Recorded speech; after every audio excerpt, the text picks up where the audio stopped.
নতুন সংবিধান ছাড়া নির্বাচনে যাবে না এনসিপি, নাহিদ ইসলাম, কিভাবে দেখছেন বিষয়টাকে? এই প্রশ্নের উত্তর দেওয়ার আগে একটা সাধারণ স্টেটমেন্ট দিয়ে রাখি। আসসালামু আলাইকুম রহমতুল্লাহ। নতুন সংবিধান না হলে নির্বাচনে যাবে না এনসিপি, ইসলামী কথা বলেছেন। নতুন সংবিধান রচনা না করলে তারা নির্বাচনে যাবে না, আর এটাই আসলে হওয়া উচিত।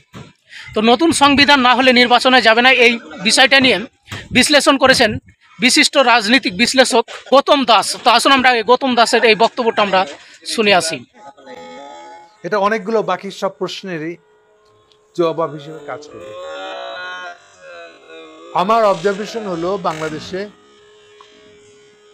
ঐক্যমতে কোনো ইলেকশন হওয়ার সম্ভাবনা দিনকে দিন শেষ হয়ে যাচ্ছে। বলা যায় এটা ভাগ হয়ে গেছে, সিদ্ধান্ত ভাগের হয়ে গেছে, এখন সিদ্ধান্তটা আরো কত খারাপ হয় তারই যেন বা প্রক্রিয়া চলতেছে। কন্টিনিউয়াস এটা ভাগ বাড়ছে। ভাগটা কি?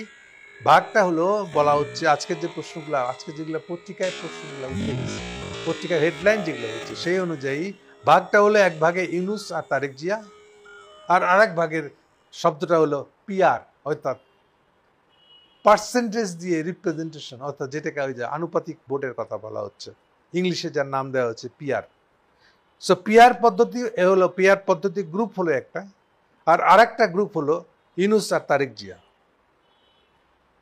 সো আজকে যতগুলো প্রশ্ন আলাপ করব, পলিটিক্যাল প্রসঙ্গ অন্তত 3-4টা, এই প্রত্যেকটা প্রসঙ্গই কিন্তু মূল দ্বন্দ্বটা ওই জায়গায় থেকে। তো আমি এখন শুরু করছি এনসিপি জায়গা থেকে। এনসিপি বলতেছে যে তারা নতুন সংবিধান হতে হবে শুধু।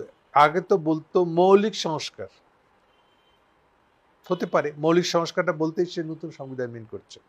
মৌলিক সংস্কার ছাড়া তারা কোনো নির্বাচনে জানাবে না। খুব পরিষ্কার করে বলতেছিল মৌলিক সংস্কার, বিচার, বিচার মানে হাসিনার বিচার, হাসিনার আমলের এই যে যা কিছু হয়েছে, ইনক্লুডিং 1400+ লোক মারা গেছে, আন্দোলন যারা লোক মারা গেছে, তার বিচার হতে হবে। বিচারটা আগে হতে হবে, সংস্কার প্রক্রিয়া আগে নিতে হবে। এই সংস্কারের ভিতরে তারা আরো স্পেসিফিক করে বলতেছে মৌলিক সংস্কারগুলো করতে হবে, সংবিধানের সংস্কার। এটা কি সে বলতেছে? সংবিধানের সংস্কার। এগুলো না হলে নির্বাচন তো হবেই না, নির্বাচনে তারা যাবে না, নির্বাচন তারা প্রতিরোধের চেষ্টা করবে। ফলে বুঝতেই পারছেন যে একদম খুব হার্ড লাইনে তার নিয়ে হচ্ছে একটা অবস্থা, যে একসাথে ইলেকশন না করার কোনো আবহাওয়া, কোনো কোনো সম্ভাবনা তারা দেখছে না বলেই মনে হচ্ছে। প্লাস বলেছি আজকে জুলাই মাসের 3 তারিখ, জুলাই ঘোষণা, জুলাই ঘোষণা, জুলাই সনদ, এগুলো নিয়ে গল্প শুনতে শুনতে আমরা হয়রান হয়ে গেছি। ইউনূস সাহেব দুইবার আশ্বস্ত করেছিল আমাদেরকে, কিন্তু পরিস্থিতি যা তাতে এটা কম বেশি সবাই আশাহত, আশা ছেড়ে দিয়েছে যে আর জুলাই ইউনূস সাহেবের পক্ষে কোনো জুলাই ঘোষণা দেওয়ার মুরদার তার হবে না। হয়তো এমন কিছু একটা দিবে যেটা কেউ মানবে না, এরকম কিছু একটা হবে, নামকো আসতে মুখ রক্ষার্থে কিছু একটা সে দিবে একাই ঠিক করে। কারণ জুলাই ঘোষণা তৈরি করার জন্য যে ঐক্যমতে বসে সবাই মিলে বসে যে ঠিক করবে, এরকম কোনো জুলাই ঘোষণা হবে না, এটা পরিষ্কার হয়ে যাচ্ছে দিনকে দিন। এটা ধরে নিয়ে না, এটা অলরেডি বলা শুরু করেছে, যেহেতু সরকার দেবে না আজকে 3 তারিখ, বোধ আজকেই তারা নিজেরা নিজেদের জুলাই ঘোষণা ডিক্লেয়ার করে দেবে। সো এই হচ্ছে আমাদের বাংলাদেশের রাজনীতির ভাঙনের সুরগুলো এখান থেকে আসতেছে। আমি কেবল আজকে প্রথম প্রশ্ন হিসাবে এনসিপির কথাটা তুললাম। তারা গত পরশু মানে 1 তারিখ থেকে তারা শুরু করেছে রংপুর বিভাগে অন্তত 3টে জায়গার মিছিল আমি দেখেছি, কুড়িগ্রাম, লালমনিরহাট আর খোদ রংপুরে। তাদের বড় ছোট নেতা কিছু মানে নেই, সবাই মিলে তারা মাঠে নেমে পড়েছে পাবলিক রিলেশন তৈরি করতে। বাজারগুলোতে গিয়ে তারা মিছিল করছে, বাজারের ভিতর দিয়ে বাজারের মেন রোড দিয়ে তারা মিছিল করে যাচ্ছে। এটা হচ্ছে তাদের প্রোগ্রাম। সার কথা হচ্ছে তারা জনসমাবেশ, জনসমর্থন, জনগণের সাথে মিশে যাওয়ার চেষ্টা করছে। শেষে খালি একটাই কথা বলবো, এটাকে আমি কিভাবে দেখি। আমি মনে করি, বহুবার বলেছি যে আমাদের জন্মদোষ ছিল কিছু। জুলাইয়ের হাসিনার ক্ষমতা বদল, হাসিনাকে উৎখাত করে ফেলাই দেওয়ার ক্ষেত্রে বিরাট জন্মদোষটা হলো যারা যারা এই এনসিপি খুলেছে তাদের মধ্যে কয়জনকে পাওয়া যাবে যারা অন্তত ম্যাট্রিক পাস করে, ইন্টারমিডিয়েট পাস করার পরে সিদ্ধান্ত নিয়েছিল তাদের জীবনটা রাজনৈতিক পেশা হবে, রাজনীতি তাদের জীবন হবে, ভবিষ্যতে তারা রাজনীতিক হবে। এটা খুব ইম্পর্টেন্ট ফ্যাক্টর। মনের মধ্যে একটা স্বপ্ন সে রাখছিল কিনা, আমার ধারণা খুঁজলে কাউকে পাওয়া যাবে না। না, এটা দোষের না, কিন্তু এটা অনেক কিছু মার্ক করে আসলে। তাহলে এই অবস্থায় তারা যখন সুযোগ পেয়ে, সুযোগটাকে কাজে লাগিয়ে, যেটাকে এখন আমরা জুলাই অভ্যুত্থান বলছি, ছাত্র জনতার বিপ্লব বলতেছি, এটুকু যে তারা কন্ট্রিবিউট করতে পারছে, এটা একটা বিরাট কাজ। কিন্তু যেহেতু আগে প্রস্তুতি ছিল না, কারো স্বপ্নও দেখে নাই, ফলে সুযোগটা এসে গিয়ে তারা এটা নেতা হয়েছে ঠিকই, কিন্তু ওই পুরনো যে অভাবটা, খামতিটা, ওই খামতিটা দিনকে দিন এটা তাদের জন্যই সামনের আগানোর পথে বড় বাধা হচ্ছে। ব্রড কথাটা বলে দিই, কোন জিনিসটা না হলে পরে বিশাল ধরনের বিপদ হয়। আপনি একটা বিপ্লব করে ফেলাইছেন, গণঅভ্যুত্থান করে ফেলাইছেন, ফ্যাসিস্ট সরকারকে উপরে ফেলা দিচ্ছেন, যেভাবে পারেন না কেন, সমাজে আর যার হেল্প নিয়েই পারেন না কেন করছেন আপনি, কিন্তু এরপরে কি করবেন সেটা আপনি ঠিক করে রাখেন নাই, প্রস্তুত না, অগোছাল। আপনাদের দলই ছিল না, দল করতে হয়েছে আপনাদেরকে অন্তত সরকার তৈরি হওয়ার অন্তত 3 মাস পরে, কমপক্ষে বললাম বোধহয় আমি। তাহলে এই যে অভাবগুলো, খামতিগুলা, জন্মদোষ বলছি আমি এটাকে, এই জন্মদোষটা এখন তাদেরকে কুড়ে কুড়ে খাচ্ছে। এখন ভাগিদার হয়ে গেছে, দেখেন তাদেরকে লড়াই করতে হচ্ছে বিএনপির সাথে, জামাতের সাথে, যে কোনো দলের সাথে। তারাই মূল রাজনৈতিক শক্তি হয়ে উঠতে পারে না। তারা হয়তো মনে করছে যে বাইরের ইলেকশনের জগৎটা তো ইলেকশন, বাইরের রাজনীতির জগৎটা তো ইলেকশনের, আমরা তো ক্ষমতা দখলের, হাসিনাকে উৎখাত করার বিপ্লব করছি, সেটার এইটা তো এক না।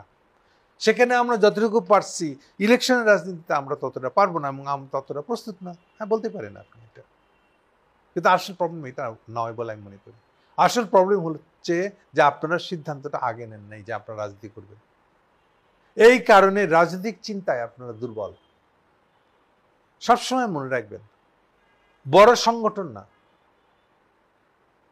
গভীর দৃঢ় রাজনৈতিক চিন্তায় সমৃদ্ধ একটা গ্রুপ, এটা যথেষ্ট একটা বিপ্লব করার জন্য। সমাজের লোক তো আছে, আপনি না চাইলেও ট্রেড ইউনিয়ন হবে, আপনি না চাইলেও নানান পেশাজীবী সংগঠন তৈরি থাকবে সমাজে, কৃষক সংগঠন তৈরি থাকবে, অন্যের সংগঠন। কিন্তু আপনার রাজনৈতিক চিন্তা যদি ঠিক থাকে, আপনাদের সবাইকে নিজের পক্ষে আনে ফেলবেন, কোনো মনে কোনো সমস্যা। এটা আর একটা দলের ট্রেড ইউনিয়ন ছিল, কিচ্ছু এসে যায় না, সে আপনার সাথে কাজ করবে। বিপ্লবের আপনি ডাক দিচ্ছেন, ওরা সারা দিচ্ছে, এরকম হবে সম্ভব? এটা লেনিনের বিপ্লব এভাবেই হয়েছে। লেনিনের তত্ত্বই ছিল পার্টি কখনো ট্রেড ইউনিয়ন বানাবে না। বলতেছে কমিউনিস্ট পার্টি কোনো ট্রেড ইউনিয়ন বানাবে না, বলশেভিক পার্টি ট্রেড ইউনিয়ন করবে না। ট্রেড ইউনিয়ন আমরা না চাইলেও সমাজে হবে। অর্থাৎ পেশাজীবী সংগঠনগুলা, সমাজের সংগঠিত নানান গ্রুপ, এগুলো থাকতেই থাকবে। তাতে আপনারা রাজনৈতিকভাবে প্রস্তুত থাকেন আর না থাকেন। আমাদের কাজ হচ্ছে রাজনৈতিকভাবে সচেতন, পরিষ্কার থাকে কি করতে হবে, ক্ষমতা কোন দিকে যাচ্ছে, ক্ষমতা কি করে নিতে হবে, এগুলো পরিষ্কার ধারণা থাকতে হবে, আর ঠিক সময়ে ডাকটা দিতে হবে।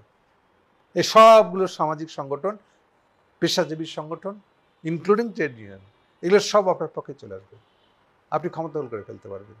কিন্তু আমাদের এখানে ধারণাটা কাজ করে না আসলে, এটা একটা বড় ভুল তাদের, এই প্রস্তুতিটা তারা নাই। ওকে, তাহলে এখন নাই তো কি হবে সেটা বলে দিই। নাই, কোনো সমস্যা নাই। যদি বুঝতে পেরে থাকে কি ঘাটতি আছে এবং ওটুকু পূরণ করতে হবে, লেগে যান, লেগে পড়েন।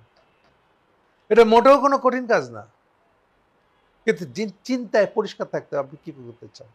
আমি যতটুকু জানি আপনাদের সম্পর্কে, আপনাদেরকে এই ধারণাটা, এই যে ধারণাটার কথা আমি বললাম, এটা কেউ আপনাদেরকে দেয় নাই। আপনাদের জন্ম, বিস্তার, উদ্ভব এভাবে ঘটে নাই। এটি আপনাদের বিপদ, এটি আপনাদের খামতি। সো এখন আপনাদের উচিত হবে যত দ্রুত, না ট্রেড ইউনিয়ন না, সংগঠন না, সংগঠন একটা করবেন, পাবলিকের সাথে মিশবেন, কথা বলবেন, যত বড় পারেন করবেন, কিন্তু মূল বিষয়টা হচ্ছে এই যে রাজনৈতিকভাবে পরিষ্কার থাকা, কি করতে হবে, কেন করতে হবে, রাজনীতি জিনিসটা কি, ক্ষমতা কি। রাজনীতি বলতে ক্ষমতায় গিয়ে কি করবেন না, ওই যে মানুষের সস্তায় চাল খাবেন কিনা ওই রকম চিন্তা করলে হবে না। আজকাল রাজনীতি করতে হবে গ্লোবাল রাজনৈতিক পার্সপেক্টিভে। গ্লোবাল রাজনীতিতে কে আপনার এনিমি, কে আপনার ফ্রেন্ড হতে পারে, কে সাময়িক ফ্রেন্ড হতে পারে, কে অল্প ফ্রেন্ড হইতে পারে, এর ভিতর দিয়ে বাংলাদেশের স্বার্থটা কি করে সামনে তুলে আনবেন, এত দূর পর্যন্ত পরিষ্কার হতে হবে আপনাদেরকে। এসব হাবিজাবি বহু কিছু তত্ত্বগত দিক আছে, কিছু ব্যবহারিক দিক আছে, এগুলোর সম্পর্কে প্রস্তুত হতে হবে। এই ধরনের একটা স্ট্রং রাজনৈতিক গ্রুপ হতে হবে। এরপরে আপনাদের সামনে ক্ষমতা আপনাদের রেডি হয়ে বসে আছে, আপনাদেরকে নিয়ে রওনা দিবে সে। এভাবে চিন্তা করেন, আপনারা অবশ্যই জয়লাভ করবেন। কথা শুরু করেছিলাম যে আপনারা যে পতাকা উড়াইছেন, সেই পতাকাটার অর্থ হলো যে বাংলাদেশে একসাথে মিলে কোনো ইলেকশন হচ্ছে না, পরিষ্কার রাস্তা ভাগ হয়ে গেছে, সেই কথাটা আর শেষ বেলায় স্মরণ করে দিলাম খালি। থ্যাংক